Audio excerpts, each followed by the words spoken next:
میں مسجد نبوی شریف کے ممبر پر بیٹھنے والے امام الانبیاء صلی اللہ علیہ وسلم کے بتائے ہوئے اصول کی بات کر رہا ہوں. میں حضور کا امتی ہوں, میں اپنے آقا کے اصول کی بات کر رہا ہوں. یہ اصول میں نے آپ کو بتا دیا. قرآن سے ٹکرانے والی روایت رد ہو جائے گی. جو قرآن سے ٹکرائے, تطبیق ممکن نہ ہو, وہ روایت رد ہوگی. یہ اصول حنفیوں نے نہیں بنایا, یہ اصول علامہ ابن عسقلانی نے نہیں بنایا, علامہ ذہبی نے نہیں بنایا, یہ محدثین نے نہیں بنایا. یہ اصول اللہ کے محبوب صلی اللہ علیہ وسلم نے بنایا, اور آقا کریم علیہ السلام نے یہ اصول اپنے واضح فرامین میں ارشاد فرمایا. اب اس کے اوپر میں آپ کے سامنے سب سے پہلے صحیح حدیث پڑھوں گا. کئی بندوں کو ہیضہ ہو جاتا ہے, کہتے ہیں اس کی سند میں فلاں راوی کی ٹانگ درد ہوتی تھی, یہ تو ہم سند ہی نہیں مانتے. تو اس کے یہ جو میں آپ کے سامنے سند پڑھنے جا رہا ہوں, اس سند کے تمام راوی صحت مند ہیں, بالکل ٹھیک ہیں, صحت یاب, ان کے جسمانی عذاب بالکل درست ہے, کوئی تکلیف درد نہیں ہوتی تھی. سب سے پہلی حدیث تاریخ دمشق ہے میرے سامنے, علامہ ابن عساکر نے لکھی ہے, 55 نمبر والیوم ہے اس کا, تاریخ دمشق کا, اور پیج نمبر 77 ہے. راوی نمبر 6894 ہے, محمد بن فتوح ابی نصر بن عبداللہ بن فتوح بن حمید الاندلسی.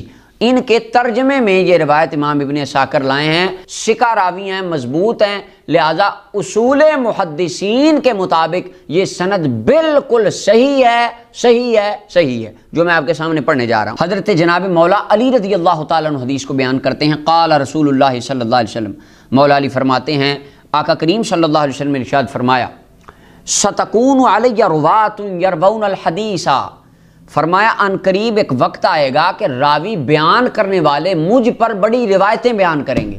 حضور نے یہ فرمایا, نبی علیہ السلام نے ایسا کیا, حضور یہ کرتے تھے, حضور وہ کرتے تھے, جس طرح کتابوں میں آتا ہے. کہ حضور کے دل میں خودکشی کے خیال آتے تھے, وہ پہاڑ سے اپنے آپ کو گرانے کی نعوذ باللہ کوشش کرتے تھے.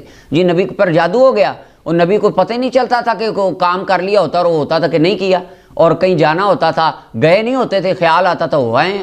اس طرح کی باتیں حضور کے بارے میں لوگ بڑی بڑی باتیں کریں گے. فرمایا یہ بات غیب دان رسول نے اپنے اللہ کے عطا فرمائے ہوئے علم غیب سے امت کو پہلے بتا دی.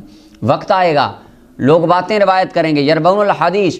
فرمایا فعارض القرآن, میری ان باتوں کو جو لوگ میرے متعلق بیان کریں, قرآن کے اوپر پیش کرنا, قرآن سامنے رکھنا, اور ان باتوں کو پرکھنا, کہنے والا کیا کہہ رہا ہے, یہ بات کیا کر رہا ہے. اب قرآن تو کہے وقال الظالمون ان تتبعون الا رجلا مسورا, وقال الکافرون ان تتبعون الا, یہ تو ظالموں کافروں کا عقیدہ ہے نبی پہ جادو ہو گیا, اور ایک طرف راوی اٹھ کے کہیں ہاں نبی پہ جادو ہو گیا. تو فرمایا جب لوگ اس طرح کی باتیں کریں, ان باتوں کو قرآن سے پرکھ لینا. اب لوگ کہیں کہ حضور کی نگاہ پڑ گئی, کسی خاتون پہ نگاہ پڑ گئی, وہ روایتوں میں آتا ہے, اور قرآن کہے وَإِنَّكَ لَعَلَىٰ خُلُقٍ عَظِيمٍ, مصطفیٰ تو خلق عظیم کے بادشاہ ہیں, اور لوگ تمہیں بتائیں کہ نبی پہاڑوں سے گرنے کی کوشش نعوذ باللہ کرتے تھے, خودکشی کے ان کو خیال آتے تھے, اور قرآن کہے کہ یہ قرآن اپنا اگر ہم پہاڑوں پہ نازل کرتے, لو انزلنا هذا القرآن على جبل لرأيته خاشعا متصدعا من خشية اللہ, اگر قرآن پہاڑوں پہ آتا تو پہاڑ پھٹ جاتے. تو قرآن بتائے کہ دل مصطفیٰ پہاڑوں سے زیادہ مضبوط ہے, اور راوی تمہیں آ کے بتائیں یہ فلاں کتاب میں لکھا ہے حضور خودکشی کی کوشش کرتے تھے. تو فرمایا عارض القرآن, جو باتیں میرے متعلق لوگ بتائیں ان کو قرآن سے پرکھ لینا.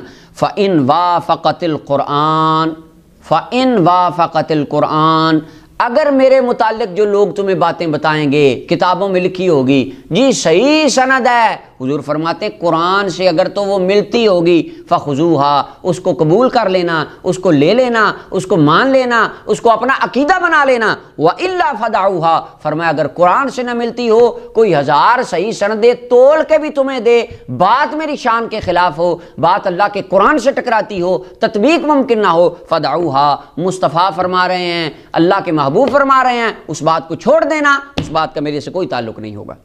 اور علامہ ابن عساکر نے یہ حدیث نمبر 11618 ہے, 11618, والیوم نمبر 55 ہے, 77 پیج پہ صحیح سند کے ساتھ حضور علیہ السلام کی اس حدیث کو لکھا. یہ اصول آقا کریم علیہ السلام نے اپنی امت کو خود ارشاد فرمایا, عطا فرمایا, کہ جو حضور کے متعلق بات ہو, قرآن سے ٹکراتی ہو, قرآن کے خلاف جاتی ہو, وہ بات رد ہوگی, اس بات کو قبول نہیں کیا جائے گا.